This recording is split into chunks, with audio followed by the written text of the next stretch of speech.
So very good morning to one and all. Welcome to the e-learning classes, children. So today we are going to discuss children 10th class social studies. 10th class social studies paper 2, 17th chapter, Independent India. In our previous class only children, I already started about election commission, election system, election process in the country, followed by the state reorganization committee we discussed children. And today our topic is social and economic change. Our topic is social and economic change. So let us start the lesson, children, today. Children, 1950, Planning Commission was set up in the country. March 1950. The motto of setting of Planning Commission in the country was to plan for about the planned economic development. Remember, in paper 2 only, we discussed in the Russian Revolution that Stalin started 5 years planning system in Russia, and because of that only there was a development, economic development in the USSR. India too followed the same footsteps, children, and in the year 1950 Planning Commission was set up.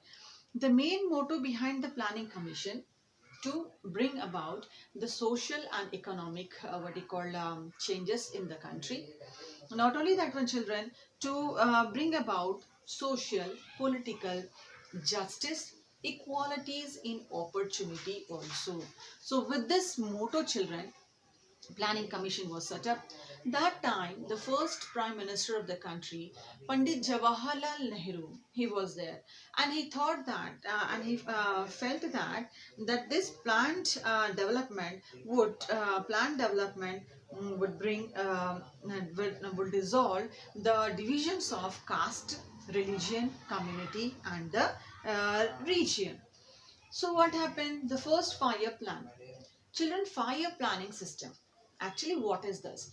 5 year planning system, children, this was a system that was started that in once in every 5 year, government take up one of the what you call the most important what you call the problem or the way that that is helpful for the economic development. So, for example, the first planning commission, the first 5 year plan was related to agriculture. So in this, what happened, children? Why the government selected agriculture? Because government that time the condition was that we 2 to 3 years before only we got the independence, and we were having lot of what you call backwardness in all the sectors. That time, children, nearly 70 to 80% of population completely dependent on the agriculture, and agriculture itself was very backward. So Jawaharlal Nehru thought that why don't we start our first 5 year planning system with agriculture, with the development of agriculture.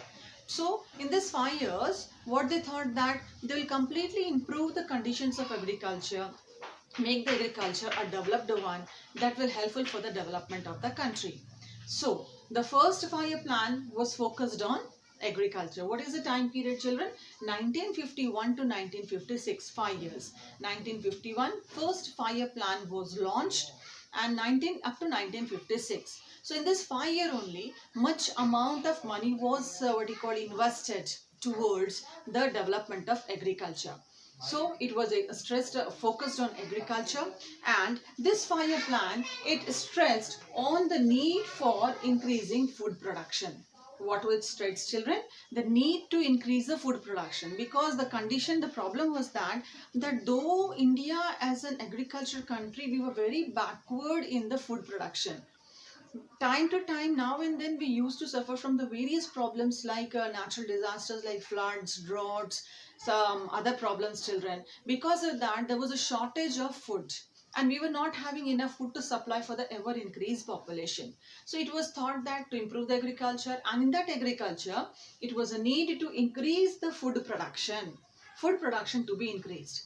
Then, along with the food production, there is a need for the transport and communication to improve the transport and communication. If transport system is good, definitely we can improve, we can supply this food from one place to the other place. Then, the provision of social services. All the social services that people should come forward to help each other, and also to develop the society and to industrialize India. Only not agriculture, but industrialization is also very important. So this is all about, children, agriculture. Now, they thought to increase the food production. But how the food production can be improve children, can increase children, where this agriculture was suffering with a lot of drawbacks. The major drawbacks, children, that still in the villages majority of lands were under the control of zamindars, jagirdars, mahalwars. Land was under their control. Okay, and many people were there, those who were living as our landless laborers. There was many problem were there related to tenants, what you call in Telugu kaulu raitalu. There were problems related to these tenants, and that, like that, children, many problems were there. Then how could one dream for the development of agriculture when villages itself were suffering from a lot of problems? Poverty was there, illiteracy was there. So to overcome from this problem, what they decided to introduce certain land reforms. To introduce certain land reforms. So I hope it is clear, children. First 5-year planning system, 1951 to 1956. This plan focused on agriculture, stress on the need to increase the food production. Second one, that is for the development of transport and communication. Third one, to improve the social services. And the fourth one, to industrialize India. So let us discuss now about what were the land reforms that were introduced by planning commission, that were introduced by the government, children, to remove all those problems that are related to the agriculture. So our next topic is land reforms. Children. Now, Nehru decided to go for an agricultural transformation. So there are three their children to transform, means to change the agricultural activities and to bring the development in agriculture, children. First one, land reforms. Second one, agriculture cooperatives. And the third one, children, that is local self-government. Let us discuss one by one, children. First comes for the land reforms. Land reforms. To bring certain changes in the land, children. So the land reforms were of three types, that is the abolition of zamindari system, tenancy reforms and land ceilings. What is the abolition of zamindari system? Abolition of zamindari system, children. Britishers, they introduced the system of zamindars. Zamindars. Actually what happened, children, when Britishers they came to our country, these people they came as a traders and later they occupied the complete country and started ruling it. Already we discussed in our history part. So what happened? These people, they were in need to collect their taxes. But the problem in India that time, that different areas were having different language. And it was very difficult to collect the taxes, to have a communication with those people with different languages. So what they did, they made some of the powerful people of that village, of that region, as a head and for the collection of the taxes. So what happened? These people, they call them as tax collectors. So the powerful people, though they were powerful in with wealth and what you call physical energy, so these people they used to what you call, because they were the mediators of the Britishers, they used to harass, they used to force the people, the poor people, for the collection of the taxes. They used to beat them whenever if they failed to pay the taxes. They used to grab their land, children. They used to take over the control over the land. They used to take over the control over their houses and their properties and etc. And later these powerful people, they collected so much of the land, children, under their control, and they started calling themselves as zameen, land, landowners, zamindars, landlords. Okay, so this system was prevailed in the country. Whenever India we got independence, government found that it was noticed that this zamindari system was not good for the village, because in the village almost all hectares or acres of the lands were under the control of the zamindars, and these zamindars they are pressurizing the people in what you call in most of the ways by using their money power. So what happened? The government felt that first, if they want to develop the agriculture, let us abolish the zamindari system. No zamindars, no landlords, and everyone should have some land. So the aim of the abolition of zamindari system is that the land should go actually to the hand of tillers. Okay, tenancy, kaulu raitulu, tenants, the people who work on the lands of others on rent. So there were many problems were there related to tenants also, children. Whenever the zamindar was he wished he continued the work of the tenants in the land. Whenever he want to remove, he used to remove the tenants from the land, and this results in a lot of problem these tenants they face. They were the actual tiller, not children. You know that zamindars, and still we can find in the villages many people they are just absentee to their lands, means they doesn't know about their lands. So these tenants only they can sow the seeds, they only do all the work, but at the time of payment the half of the produce is hand over to the these land owners. So tenants also face lot of problems, children. So then under this land reforms, tenancy reforms were introduced. In under this tenancy reforms, children, tenants got certain what you call things in their favor, that zamindars cannot remove according to their wish. Zamindars has to give them some time, or some what you call paperwork was done. Land ceiling. Next is about the land ceiling. About the land ceiling, children, seal means you know very well. So under this one what happened, children, under the policy of land ceiling, government started that. Now what the government found, that many zamindars were there, those who were having villages, sometimes thousands of hectares of land under their control. That is no use for one family. So what they decided, that some amount of land will be left over to the zamindars, and much of the land will be sealed. Lands will be sealed. Those are having extra lands, land will be sealed by the government, and that sealed land will be given to the landless people, so that they can become the owner of that land. So that system called as land sealing act. So what happened, children, these three were started. Zamindars were abolished. Tenancy, kaulu raitulu, tenants got certain reforms in their favor. And not only that, the third one is land sealing. Extra lands were occupied by the government from the rich people, and those extra lands will be given to the redistributed to the poor people, poor landless people. So this was the first reform that was started by the Jawaharlal Nehru and the government, children, under the agricultural transformation. That is abolition of zamindari system, tenancy reforms, and the land sealing. Now, after this one, what is this, children? After this one, we are having, that is agricultural cooperatives. What is meant by agricultural cooperatives, children? So agricultural cooperatives is nothing but, children, to bring about economies of scale, provided valuable inputs. So here children, agricultural transformation. Here we can find that agricultural cooperatives.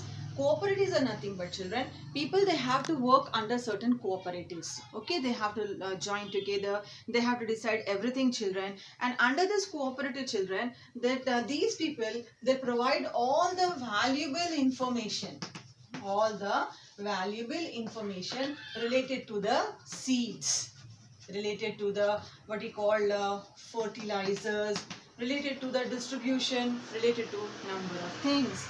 So these cooperatives will bring, children, to bring about the economies of scale. Then what is next one, children? Local self-government. What is this local self-government, children? So this cooperatives, this local self-government, you know very well that these cooperatives, they have to work in a groups.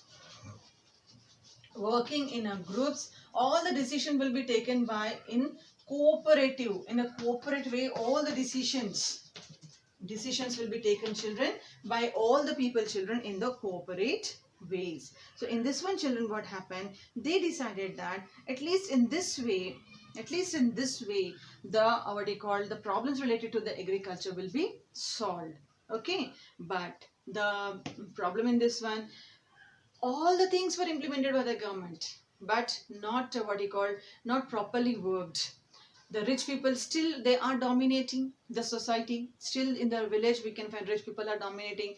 Poor are still, many lands are not distributed properly to the poor people, children. So this was we can say as the first 5-year plan that was concentrated only on the agriculture. This is related to the agricultural transformation. Then Then afterwards what happened? Then Jawaharlal Nehru and his government thought that the first fire plan did much, and in this first fire plan, children, it was felt that yes, for agriculture, what is the main problem? Irrigation is the main problem. For the sake of irrigation, children, canals were constructed, and the most important one, children, dams were constructed. Dams were constructed for the multi-purpose ways, children. So planners, they thought that everything will be solved, and they felt that the developed country is essential for the developed industries. So what they felt that alone and agriculture cannot solve the problem. So in the second 5-year plan, the planners, they planned, children, that is from 1956 to 1961, they planned for the development of industries. So first fire plan 1951 to 1956 for agriculture.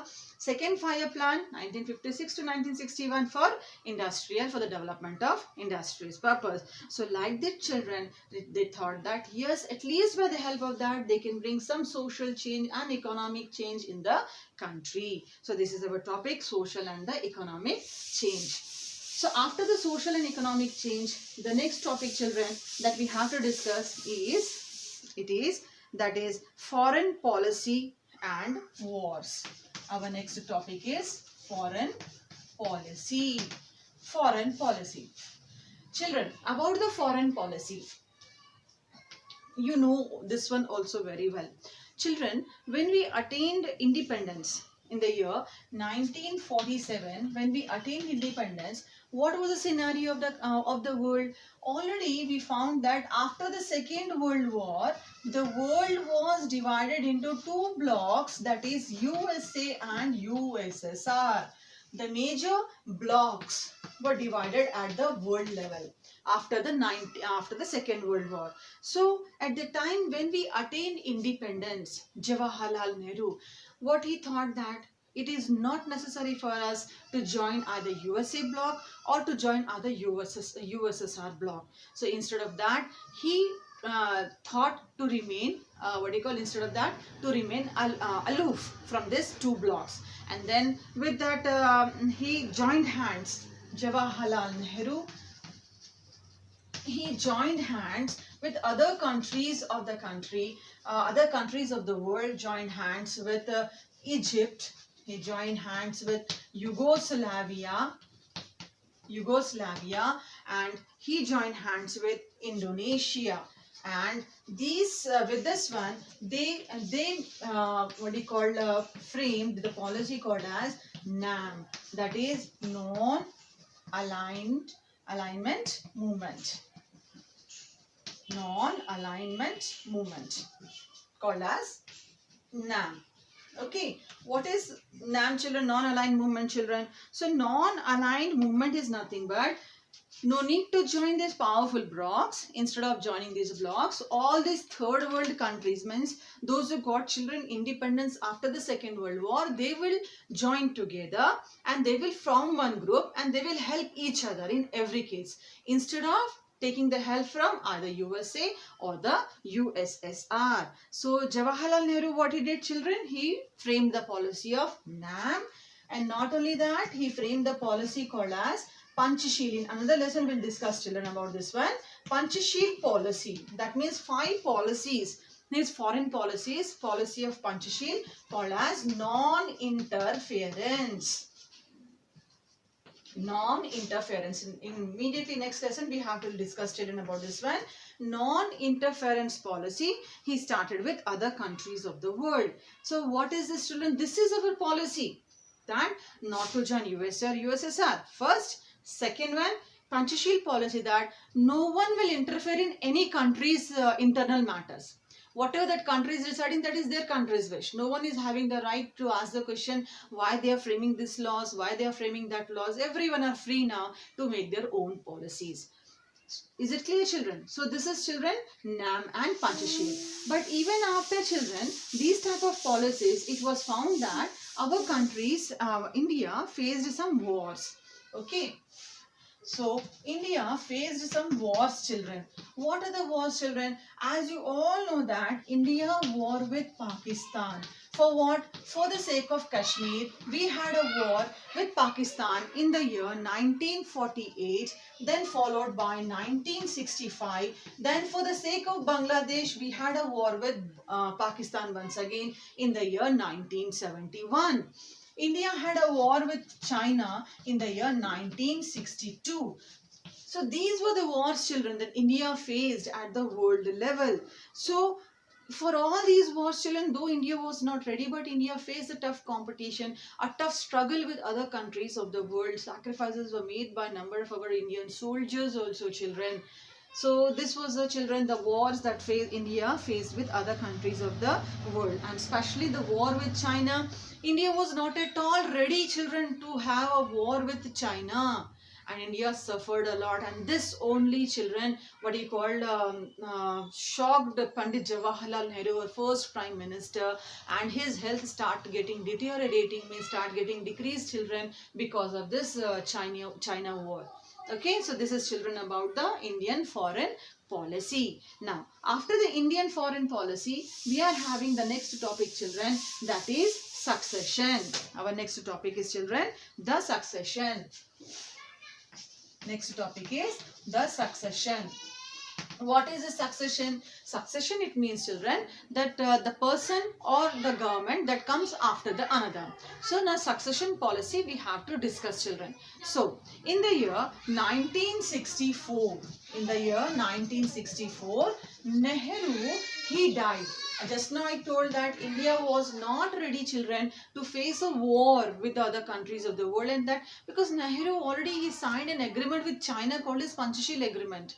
So what happened? Not only this, the other agreements were also signed, but China did not follow those rules and regulations. Because of that, Nehru hurt a lot. In the year 1964, Nehru, he died. And after his death, children, the next prime minister from the Congress was Lal Bahadur Shastri. The next prime minister from Congress, Lal Bahadur Shastri, became the prime minister, children. So as soon as Lal Bahadur Shastri, he became the prime minister, he faced certain challenges. What were the challenges that was faced by Lal Bahadur Shastri? Called as anti-Hindi agitation. Shastri, children, he faced the challenges called as anti-Hindi agitation.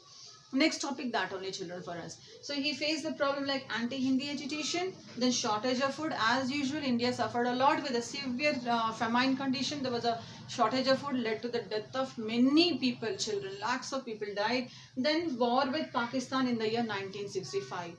Though Shastri ji, he faced every challenges very, very bravely, but at last in the year 1964 he died. He died an untimely death, and it is just still we can say that it was like still that is not revealed that how he died. Some people they said that that Shastri got poisoned, food poison. Because of the food poison he died. So there are untimely death. Because of that, what happened again, the what he called seat of Congress leader is vacant.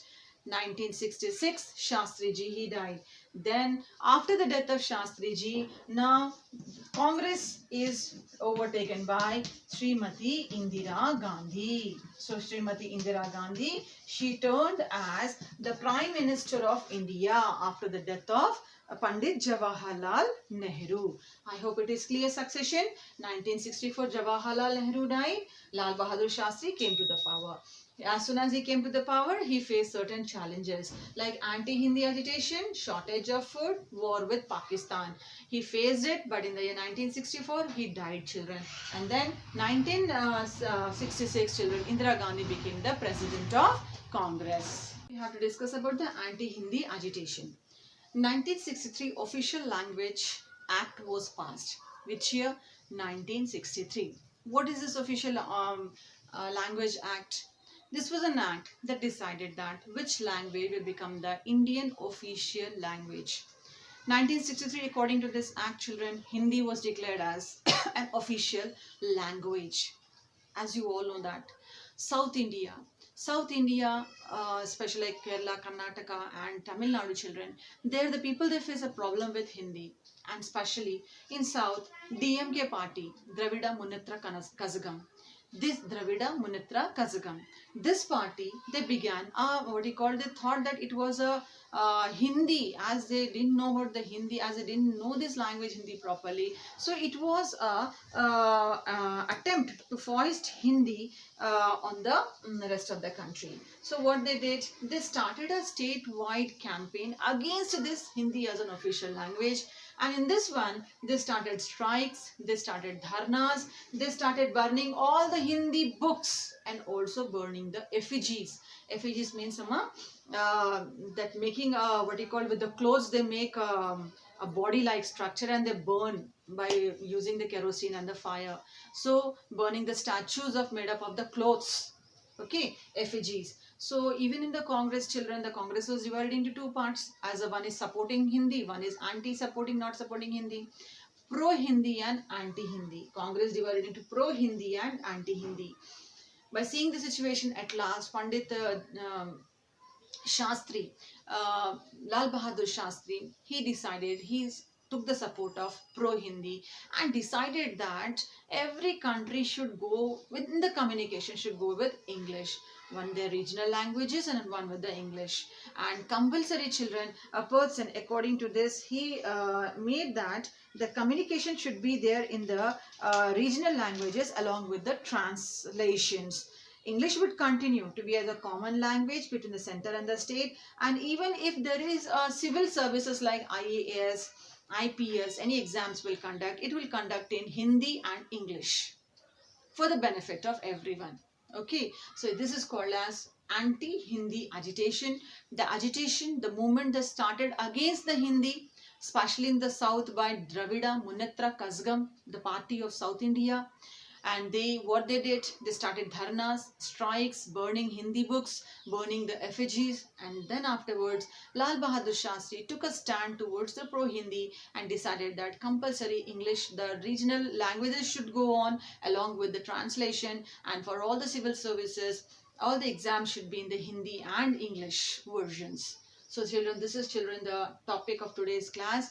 Now that this is part 2, part 3 I'll come within with very short, children. So I hope today's topic is clear to all of you. Read the lesson properly. Read it, children. Follow the notes. Thank you. Thank you one and all. Thank you, children.